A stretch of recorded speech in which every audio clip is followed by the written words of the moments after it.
What is up, guys? It's Mitchell or Deity, and I haven't made a video on E7 in 3 weeks, so I took a little break from the game. Anytime I'm burnt out with Epic 7, I take a break. There just hasn't been new content for old players in, 5 months or so? It's been a long time, so I just wanted a little break. I am back. I just didn't know what else to do. I've been playing Raid Shadow Legends. This video will have a little raid sponsor in it. If you guys aren't interested, you can skip ahead, but it's the best way to support me. That's why I've been playing. I have a dedicated raid channel. It's very similar to Epic 7, just has better PvE, and I don't feel like playing PvP in Epic 7, so that's what I've been doing, is playing raid, but we'll go over that later. Now, the point of this video is going to be, we're going to talk about Taeyou, and we're going to talk about the custom group banner real quick. But ML Taeyou's coming out. I want to give my opinions on him. But we have the custom group banner. I'll make a specific video on this as to what I would pull on it. It is better than a general banner. With this, usually every time one of these comes, we have a big thing coming right after it because they want to get all your bookmarks out of you. So I'm going to be optimistic that if I come back right now and start playing Epic 7 pretty consistently again, that there's going to be a lot of new content. But this happens every year. Any of you that are new players, the game's amazing for a pretty decent chunk of time. But for in-game players, there's droughts, and December through February into March is always a drought every single year in Epic 7. I don't know why they do it. They just can't figure out how to make any kind of new content for the beginning of a year to get people excited about the game. But Epic 7 always comes back. And again, I'm not quitting this game. I'm never going to quit unless it goes into service. So yeah, I'll make the video on that banner. But real quick, before we get into MLTU, let's do the raid portion. If you download, it's the best way to support me, and it's actually really fun. I mean, I have a whole channel if you want to check it out. I play it every day, more than Epic 7 right now. So let's get into that, and then let's talk about MLTU. This video is sponsored by Raid Shadow Legends. Those of you guys that have been watching any of my stuff know I have a dedicated channel to Raid now. I upload there daily while I'm taking a break from Epic 7. I have a QR code at the top, download the description. If you're willing to download, I get to pick 4 epic champions you get. Taeyou right away, Ugo 25, Ultimate Gallic level 45, and Lady Quillon once you get to level 50. I have a new player guide you can follow along utilizing those characters if you download through my link, just like my Epic 7 guides to get into the game. The game is actually super fun. It's exactly like Epic 7, just with better PvE, and the PvP is a little bit pay to win, a lot of it pay to win. So, but for a PvE experience, Raid has it. Now, next up, once you get into it, you enter promo code Monkey King to get legendary character Sun Wukong. You have to do that in the first 72 hours of making an account. Has to be a new account to get that. So if you download through the link, you'll have the new account with all the stuff. And then also right now there is Alice. So you log in for 7 days, you'll be able to get Alice, an actual waifu character in the game. She's super good. All the characters from the code are super good or have a specific use case. So it's a great time to start Raid. The PvP is extremely fun and engaging. Go check out my dedicated channel to see more in depth of the game. And let's get back into the video. Okay, so ML Taeyou. Now we're back to the video. He looks, he doesn't look too great. He looks cool, but skill kit wise, not the greatest looking, but I don't know. There are certain parts of his kit that I think are pretty cool. So his overall base stats, we'll check out here. 109 base speed, pretty good bulk, and really good attack. So no crit chance or crit damage. That's because of his skill kit.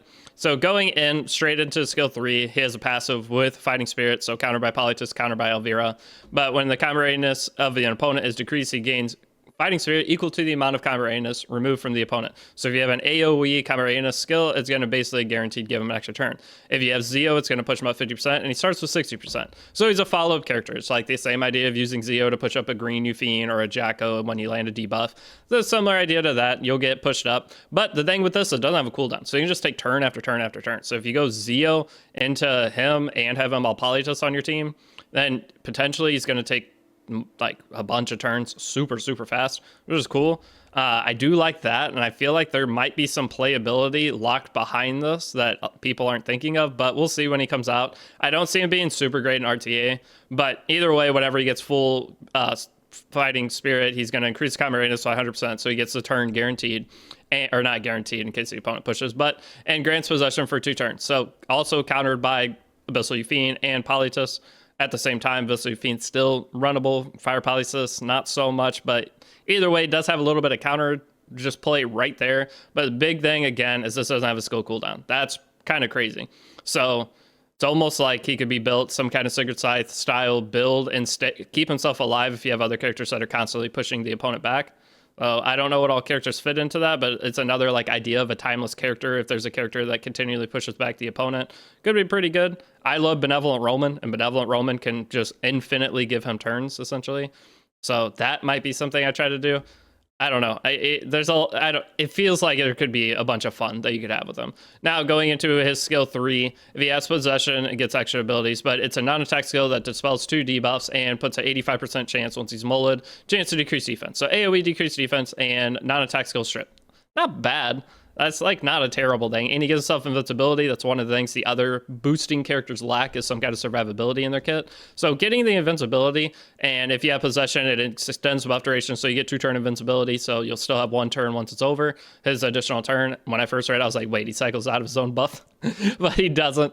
This strips everything, puts decreased defense, and it's only just spell 2 buffs, so not strip everything, but you can ignore effect res with soul burn like every other character in the game. So an arena, if you're not fighting a Bellion, could be pretty consistent, but 85% chance to decrease defense can kind of suck. Now, the next oh, sorry, his skill 1, his only damage skill, attacks the enemy with a spear, decreases combat radius by 20%. So he pushes himself up with that if you do push back the opponent, which I don't know how much that'll happen. Successful attack always results in critical hit. Nice, you don't have to build crit on it. Makes them easier to build. When the skill is used, if not triggered by a dual attack and the caster's granted possession, activates Roaring Spiritfall instead. So as long as you've gotten his, he'll always have it. Okay, if you're doing a draft with Taeyou, he's always going to have possession because that's not on a cooldown.